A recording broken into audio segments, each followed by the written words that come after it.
Alam nyo, sa mundo nating sobrang bilis, yung tipong pati pag-scroll natin sa TikTok naka times 2 speed na, minsan nakakalimutan nating huminto. We're always chasing the next big thing, the next promotion, or the next viral trend. Pero sa dulo ng mahabang araw, saan ba tayo laging bumabalik? Sa pamilya. Yes, the family. Sila yung mga taong kabisado yung bad breath mo sa umaga, pero love ka pa rin. Sila yung source ng pinakamalakas mong tawa. At minsan, yung rason din kung bakit mabilis maubos ang pasensya mo. Let's be real, walang pamilyang perfect. May mga misunderstanding, may mga drama, at may mga hirit na kala ko ba nagda-diet ka habang kumakain ng lechon. Pero, despite all the chaos, pamilya pa rin ang ating home base. Napansin nyo ba? Simple lang naman ang kailangan para maging masaya. Hindi kailangan ng magarbo palagi. Bonding isn't just about out-of-town trips or expensive dinners. Minsan, yung tunay na bonding, nandoon sa tawanan habang naguhugas ng pinggan, nandoon sa asaran habang nanonood ng Netflix, o yung seryosong pustahan sa Uno cards o Scrabble. Quality time is our love language in action. It's about being present.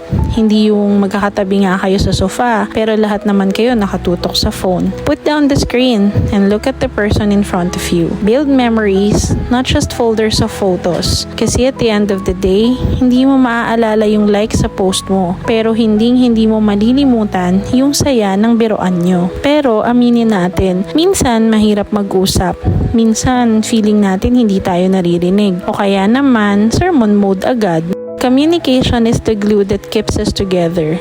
It's okay to be vulnerable. Di ka bawasan ng pagkatao ang magsabi ng pagod ako or I'm sorry, mali ako. A family that talks together stays together. Openness creates trust. Huwag nating hintayin na may okasyon bago tayo magsabi ng I love you o thank you. Make it a habit. Kahit yung simpleng kumain ka na ba or how was your day can mean the world to someone who's having a tough time. Listening is also a form of loving.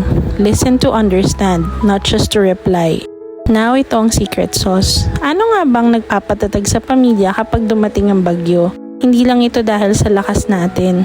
It's because we have someone bigger than our problems. Putting God at the center isn't just a religious phrase. It's a lifestyle. Kapag si Lord ang center, mas madaling magpatawad. Kapag si Lord ang anchor, hindi tayo basta-basta magigiba ng problema. Prayer is our direct line. Yung sabay-sabay na nagdarasal bago kumain, o yung simpleng pag-pray para sa isa't isa. That's powerful. It's acknowledging that we cannot do this alone. A family rooted in faith is a family that can weather anything. Sabi nga, family that prays together stays together. Classic na, pero totoo hanggang ngayon. So, as you watch these clips and these photos, sana makita nyo hindi lang yung mga ngiti, kundi yung pagmamahal sa likod nito. Our family is a gift, unwrapped every single day. Hindi man tayo perfecto, but we are perfect for each other. Let's continue to choose love, choose patience, and choose God. Salamat sa bawat tawa, bawat yakap, at bawat aral. Dito sa pamilyang ito, safe tayo. Dito sa pamilyang ito, mahal tayo. Ito ang ating kwento, at ito ang ating tahanan.